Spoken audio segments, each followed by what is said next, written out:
Good morning. Welcome to our panel on Southeast Asia as an emerging region and diversifying a destination. I'm Kay-Mok, a managing partner for Gobi Southeast Asia, and I'm the moderator for this panel.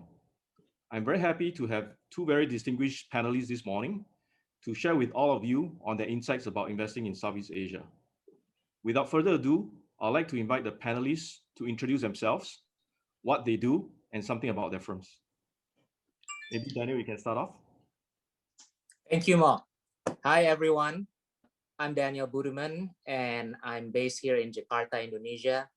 I co-founded and run an investment company called Mahanusa Capital, and we focus on consumer goods, property, mining, retail, and also the tech and startup investments in Indonesia and Southeast Asia.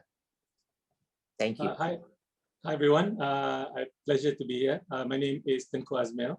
I'm the Chief Investment Officer for Khazanah Nasional Berhad. Khazanah Nasional is a sovereign fund owned by the Malaysian government. We are based in Kuala Lumpur. Most of our investments are within Southeast Asia, although we do actually have a global portfolio covers across all the different sectors. All right. Thanks for the introduction. I think I'll just kick off with the first question then. So with the Fed embarking on unlimited quantitative easing, Southeast Asia is actually seen as an excellent destination for diversification. So the first question is actually, is that true? And if so, what are the unique areas of investment in Southeast Asia? Tengku, would you like to kick off? Sure. So we may be biased, but we do like Southeast Asia as an investment destination. I mean, we are a global investor. We invest in US, Europe, China, India, as well as Southeast Asia. What we do find is actually, if you look at it statistically, there is a diversification effect with having investments in Southeast Asia. If you look at generally developed markets versus China, which are really the two big nexus in terms of investments, there is a lower correlation between Southeast Asia and these two large blocks of economies. I think people who are looking for something that is maybe not so exposed to those two actually would do well to look at Southeast Asia generally. And I think one of the interesting things about Southeast Asia is it is actually quite diverse. I think even correlations within Southeast Asian countries are actually quite low. So it actually gives you quite a good diversification effects. The drivers of each of the different economies, what drives Malaysia, what drives Indonesia, Thailand, Singapore, Philippines are all a little bit different. It does mean there is a little bit of work in terms of understanding the different countries, but I think it's also quite rewarding in the sense that they do give you access to quite different dynamics and to quite a lot of good investment thesis. Thank you. Daniel? Yeah, I totally agree with Tengku Azmil. I think we're just starting to see that inflow of capital. Last year was the beginning, but it was still a difficult year. And I think the stock market and also the bond market have probably gone ahead of the real situation, as we all know, because of that excess liquidity. I think I'm doing the investment. We are a middle-sized investment company in Indonesia. We're very positive and very optimistic about Southeast Asia. We sell our consumer products in all the countries in Southeast Asia, so there are differences, but also a lot of similarities. And I think if last year the ASEAN countries plus 5 partners signed the RCEP, that opens the market and also help companies within ASEAN to trade with each other, and also the 5 partners. I think that will be great going forward. All right, thanks. So in that case, maybe I should switch gear a bit and just focus on Southeast Asia. So in your view, what are some of the macroeconomic factors that have contributed to Southeast Asia's performance in 2020? And also I'd like to get your views on what is the outlook for 2021 for Southeast Asia. Maybe Daniel, are you fine with starting off? Sure, thank you. I mean, what can we say about last year? I mean, I think last year, I think the good thing is that, well, for example, Indonesia, we shrank about 3.5%, which is, I guess, far smaller than some of our neighbors and also the developed markets. So, so I think it's quite resilient because of its large domestic market and also the young population. I think Southeast Asia as a whole also, except maybe for Singapore and a certain extent, Thailand did not suffer as much as the rest of the world. But certainly it still wasn't a growth year other than the digital industry, I would say. This year, I think one thing that we really see in the real sector is inflation is really showing itself. Prices of raw materials across industries across the world, whether it's metals or raw material for food, it's mostly all up. Packaging prices are up. Pricing for shipping and containers are amazingly high. So I think we producers, manufacturers would have to pass that to consumer also. It's great for the commodity producers, I guess. Oil also for Malaysia is bouncing back, and a lot of other commodities. So I think it's both good and bad. And I think exports is going to be up, but inflation is going to be there. Tengku? Yeah, I mean, 2020 is it's a weird year, and maybe I won't comment so much on COVID because we're all too aware of the impact. But I think even in a year like 2020, I think there are quite a few trends that has been there all along that still continued in 2020 and continue in 2021. I think one of the things is really that consumption thesis, right? That with the exception of perhaps Singapore, the rest of Southeast Asia, countries that are middle income or getting into middle income, where you start seeing more and more people with a bit more money, growing middle class, and therefore changes in consumption trends, changes in what they're buying as people go from, I just have enough income to feed and house myself and my family, to actually having more disposable income and therefore starting to spend more on other things.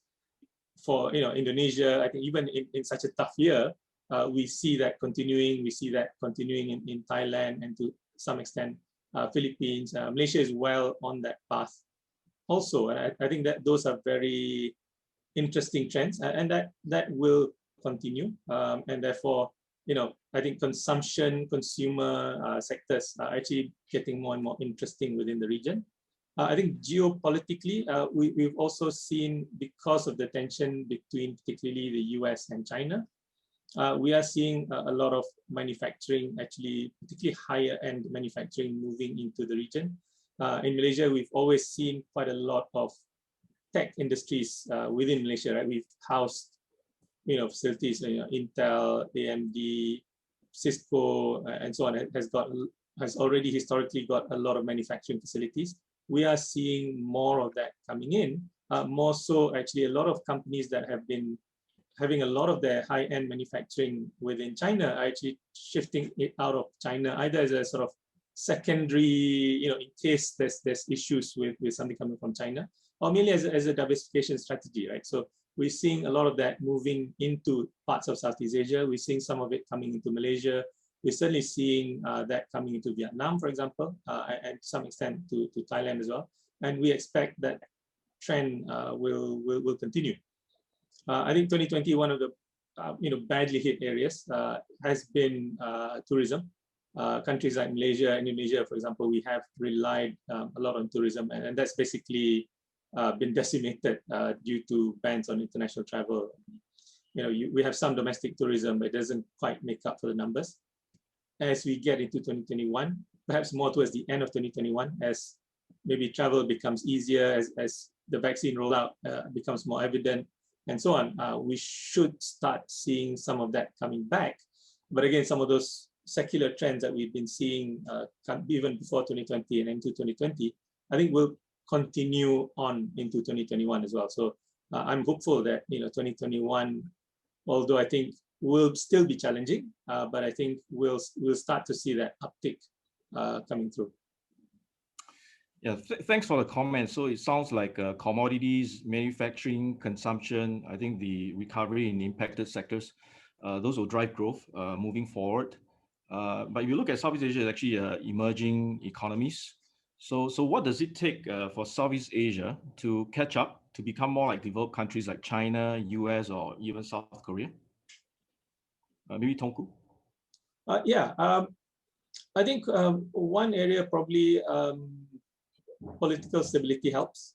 I think, and for a lot of countries within Southeast Asia, that is the case. Myanmar is perhaps the particular example where things haven't moved necessarily in a helpful direction.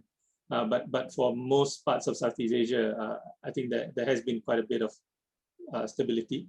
And for the rest, I think it's no different from perhaps any other bloc. I think quality of education, upskilling, I think are parts of the challenges, particularly for countries. I think Malaysia and Thailand are probably examples of that, where you are starting to see that possible middle income track, right? Where to move to the next level, to get to developed nation status, it is about how do you make sure you upskill the population and to be able to do even more higher end work. I think infrastructure investment is one area which would help a lot. And I think Indonesia is a great example where I think good infrastructure investment, I think will really push the economy along and really get Indonesia to its full potential. And probably one other thing that we've talked about a lot collectively, but I think haven't been as good as doing, is we're a bloc with 600, 700 million people. I think it's very exciting. It's not quite as many people as China and Thailand, but 700 million people is a lot.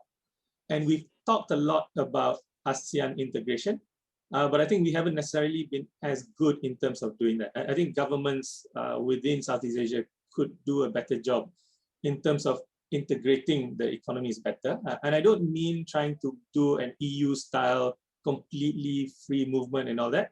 I don't think it's necessary to go that far, but we can do better in terms of how do we expedite customs clearing between countries? How do we make it easier for people from one ASEAN country to work in another country? Making just streamlining the bureaucracy, making regulations clearer to facilitate movement of skills and goods within Southeast Asia. I think that will really make that 600, 700 million people bloc much more powerful than it is today. Thank you. Daniel, anything to add? Yeah, I think Tengku has covered almost everything. Just to add on that, I think the ASEAN, Southeast Asia, again, we're probably closing into 700 million people, and GDP is probably around 3.2, 3.3 trillion, plus minus the COVID contraction last year. But so if we are one country, we would be probably number 5 in the world, just after after Germany. So this again, I was talking about the RCEP, which is the Regional Comprehensive Economic Partnership, and which was signed last year in Hanoi, which is ASEAN plus the 5 countries, which is Australia, New Zealand, China, Korea, Japan, which represents close to a third of a global GDP. So it's actually I think it's the largest trade agreement in the world. It's even bigger than EU. So it's just the beginning, because it's also not perfect. It doesn't touch on labor and state subsidies and some other things, but it opens up the area of digital, for example, and also tariffs. So that's a good beginning. But I think as long as ASEAN countries are also in the driver's seat and not driven by the other countries, some of which are giant countries like China and Japan, I would just add, for ASEAN to be, I think, to be on par with the developed economies. Stable politics are very, very important. And also I'd like to add better bureaucrats, hopefully. I mean, we here in Indonesia and maybe in some of the other countries in Southeast Asia, it's not only politics, but also better bureaucrats and also better ways for decision making in our government. And also, I think what's very important is that income inequality does not become worse, because that is usually what drives the political, downside. So I think we have to watch places like where it happens a lot, like Latin America and stuff, and hopefully the Gini coefficient doesn't, improves in a positive way, so that it drives also a peaceful and united government in a democratic system. Interesting. So it sounded like political and social stability is actually important, I think, for Southeast Asia to catch up with developed economies. Daniel, earlier you also mentioned about this commodity situation. I do understand that I think Indonesia sits on some of the key raw materials for like batteries for electric vehicles. So I think maybe the next question actually will allude to the fact that obviously COVID has created certain winners. So in your case, both Tengku and Daniel, what have you seen? What are the key investment assets that are actually very hot because of COVID? And what do you think, will they be able to sustain the momentum once the global lockdown eased? Maybe Daniel, you can start off. Yeah, Mok, thank you. I think the hottest thing, again, this is globally, but also good for you, Mok, is tech or digital investments, right? Money continues to flow. There's continue to be FOMO amongst investors, and now that they're looking at ASEAN, I guess the first one that rises up even last year for us who also invest in technology. The situations are difficult, but you see valuations of technology companies going to the stratosphere. And not just the public companies, but also the private companies. So it continues to be hot. Money continues to flow there, and people continue to allocate more, I guess, more capital to the sector. And I think other than that, consumer sector remains to be strong. And I think within the consumer sector, healthcare is getting more attention, rightfully so, because the need is just amazing, and COVID just exposes the weaknesses in our healthcare system. So anything that has to do with healthcare, wellness products, everything is hot, I would say. Education, of course, EdTech is super hot, but also other schools and other things that have to do with education. Commodities, we're starting to read about a new super cycle, starting, which I'm not sure whether it's true, but if it is, yeah, certainly commodities would be one place where people would be interested in, and certain countries have certain winners in that sector. Palm oil pricing is starting to, has gone up and continue to be strong. Copper and nickel copper was, I think, record high last week. Oil going up, so yeah, could be something that people can put their money in. Thank you, Daniel. Tengku? Well, in Malaysia, the hottest investment companies actually have been rubber glove companies, where really and I never knew this until COVID happened, right? That Malaysia is actually the largest manufacturer of rubber gloves in the world. I've had hospitals from Turkey trying to get in touch with me to say, can I help them get more rubber gloves from Malaysian manufacturers, because they can't get enough of them. But that aside, I do want to echo what Daniel just said. I really like technology. I think when you look at Southeast Asia generally, we do see rising rates of internet penetration. Countries like Malaysia and Singapore already have very high internet penetration. Indonesia seeing very increasing rates of penetration, increasing usage of products, and in a way, COVID actually accelerated quite a lot of that. Right? I think e-commerce and food delivery has not boomed as much as it did in 2020. But it's only, again, a continuation of something that was already happening before that. And there's a very strong, I think, tech culture amongst Southeast Asia, right? Southeast Asia generally has got quite a young population. I think that the median age for a lot of Southeast Asian countries are in their 20s or in their 30s. I think Malaysia at about 30 is probably quite old, but young by global standards, and therefore, very tech savvy, very used to using the internet. I think Malaysia has got one of the highest uses of internet actually per capita globally, and historically, actually Malaysia with 30 million population in Southeast Asia has had actually more tech unicorns than any other Southeast Asian country, except perhaps I think now Indonesia has taken over. So I get very excited when I see what's happening both in Malaysia and Indonesia in terms of technology, very high adoption, lots of people doing lots of new things, and not just startups, right? We're seeing a lot of even established companies actually doing quite a lot, right? So fintech, for example, a lot of the traditional banks have actually been quite good in terms of experimenting and doing a lot in terms of using technology. Singapore's been pushing itself as a fintech hub, for example, but you see quite a lot of that happening in Malaysia, Indonesia, Philippines, Vietnam, and so on. So I think this is something that a trend that will continue. I think we're only seeing, I think, the beginnings of what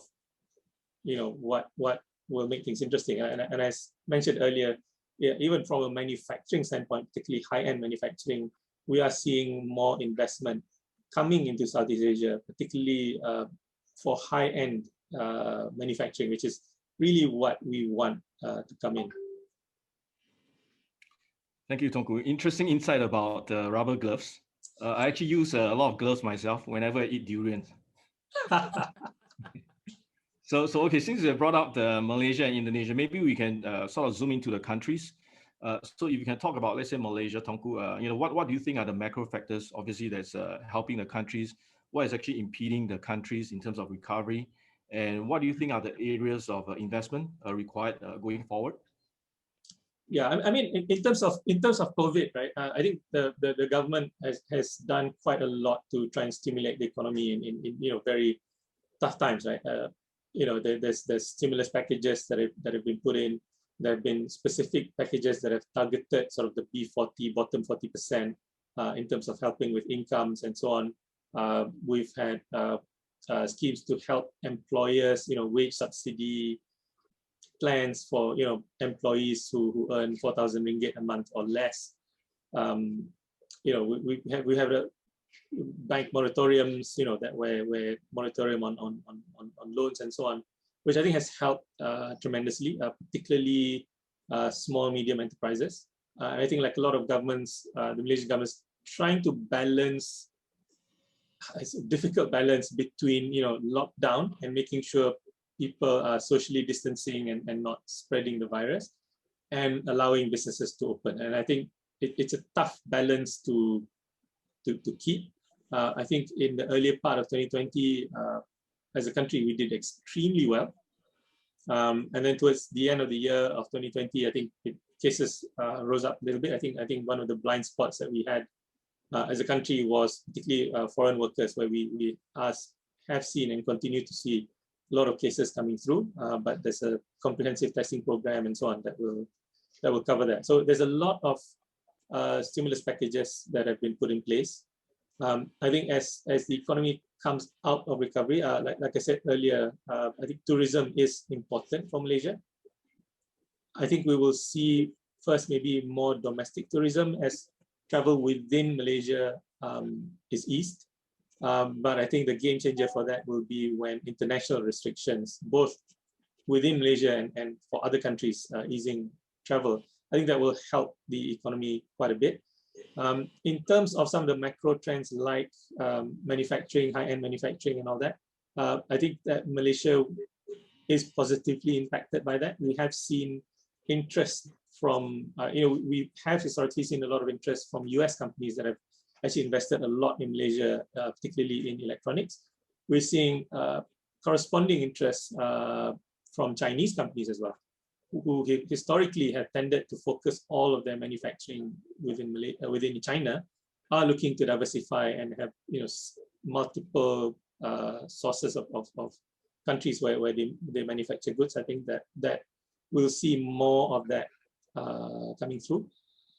And I think technology, I think it is something that the government is trying to push. It is something that we are seeing more and more companies coming up. I think it will take some time.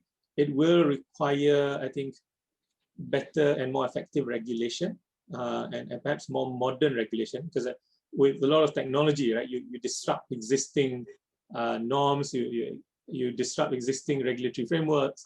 I think one of the things that we'll need is different ministries and different regulators understanding this and being accommodative of new ways of doing things where they are able to do so. I think that will help quite a bit. Again, I have mentioned, in terms of education, I think one of the things that we could see as this starts to take off is people will have difficulty recruiting programmers, for example. So I think in terms of developing that, I think MDEC, one of the government agencies, is trying to do a lot to improve data analytics. They've historically done a lot in terms of promoting animation and games programming, for example, within Malaysia. I think we'll see more and more of that, but it is important that skills upskilling continues, and that as a country, we continue to produce the skills that are required for all these new industries coming up, not just on software tech, but also as we see more and more hardware manufacturing coming into the country. Thank you. Daniel, what do you have to say about Indonesia? I heard there's a new sovereign wealth fund that's being set up in Indonesia. Yes, Mok. So a new sovereign wealth fund, well, I guess it's the only one, has just been set up, and they just found a CEO and the staff, which are, happens to be, good friends. So I wish them well. But I think that's just one small component of what our President Jokowi is trying to do.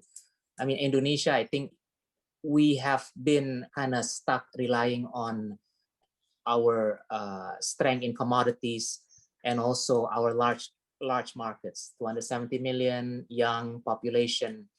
But on the other hand, I think we have been very weak in attracting foreign investment and also in developing our own manufacturing industries, both to supply the local market, but also for export, which is then puts pressure on our currency. If you see the rupiah has always reliably depreciated over the last 20 years. So that is what I think the government realized, and I think our president wants to change. And a much bigger story than the sovereign wealth fund is actually what's called the omnibus law.